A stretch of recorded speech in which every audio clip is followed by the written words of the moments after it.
बिस्मिल्लाहिर्रहमानिर्रहीम जी, मेरे सीनियर ने पहले बात की है तो मैं भी इस आज जो कानून साजी हुई इसकी मजम्मत करता हूँ। और ये हमारी बदकिस्मती है कि ये पॉलिटिशियन के खिलाफ इस्तेमाल होगा। और जिस तरह आप देख रहे हैं कि जितनी भी एटीसी की अदालतें हैं उसमें दहशतगर्द कम आपको नजर आएंगे और पीटीआई के वर्कर आपको ज्यादा नजर आएंगे। तो जिस मकसद के लिए उसको बनाया गया था, ये मुस्तकबिल में इस तरह इलेक्शन से भी लोगों को उठाएंगे इसी शक की बुनियाद पे, तो इसी तरह उसको कंपेन नहीं करने देंगे। इस तरह की हालात हो गया। मैं सिर्फ आपको अपना बता दूं, मैं 9 मई के बाद मैंने अपने घर पे एक बात की थी, तकरीर की थी, हमारे उजरे पे प्रोग्राम था। तो मैंने कहा था कि अगर रियासत और रियासती इदारे पीटीआई के वर्कर को सियासत नहीं करने देंगे तो ये इसके पास दूसरा ऑप्शन ये जाएगा कि खुदा न करे ये पीटीएम में जाएंगे या तालिबान बन जाएंगे। अगर रियासत इसको पॉलिटिकल एक्टिविटी नहीं करने देंगे तो बस इसी तरफ लोग जाएंगे। आपको मैं बता दूं कि उसी बात पे मुझे रियासत ने जो है मुझ पे बगावत की एफआईआर काटी। इसी तरह स्वात में एक जगह पे हमने तकरीर की थी, आज भी वो एफआईआर में भुगत रहा हूँ। एक पॉलिटिकल एक्टिविटी पे 780 की एफआईआर काटी गई। तो इस तरह की कानून साजी हो जाती है और बदकिस्मत ये है कि पॉलिटिशियन इसका हिस्सेदार होती है।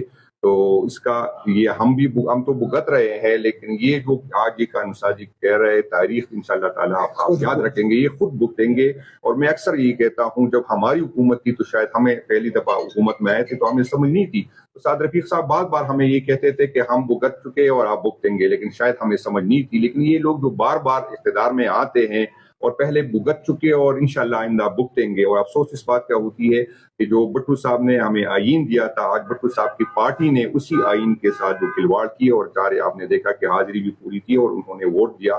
तो हम इसकी पुरजोर मजम्मत करते हैं और हमें डर है और हमें खदशा है कि ये मुस्तकबिल में जो है पॉलिटिकल लोगों के खिलाफ जिस तरह बाकी कानून साजी हुई है और वो पॉलिटिकल लोगों के खिलाफ इस्तेमाल हो रही है, मुस्तकबिल में ये भी इसी तरह की कानून साजी है जो हमारे खिलाफ होगी। बाकी आपसे मैंने ये बात करनी है कि हम नहीं चाहते कि कोई दहशतगर्द हो या कोई मुल्क को नुकसान कर रहे और उसके खिलाफ एक्शन ले। लेकिन मसला हमारा ये है कि हम यही पूछना चाहते हैं कि इस मुल्क में 21 से ज्यादा ऑपरेशन हुए तो इसका रिजल्ट क्या निकला है। और ये पीटीआई पे जो इल्जाम लगता है, स्पीकर साहब साथ खड़े हैं, तो यहाँ पर इन कैमरा ब्रीफिंग थी जो उस टाइम के आर्मी चीफ के बुलावे पे बुलाई गई थी। उसमें आर्मी चीफ था और हुकूमत वक्त जो होता है आर्मी चीफ उसका जो है सिक्योरिटी एडवाइजर होता है। तो यहाँ पर सारे पॉलिटिशियन आए थे और उन्होंने ब्रीफिंग की रियासत की। और हम यही आपको बताते हैं कि पीटीआई पे जो इल्जाम लगता है तो कोर कमांडर की तरफ से जो जहाज भर के अफगानिस्तान जाते थे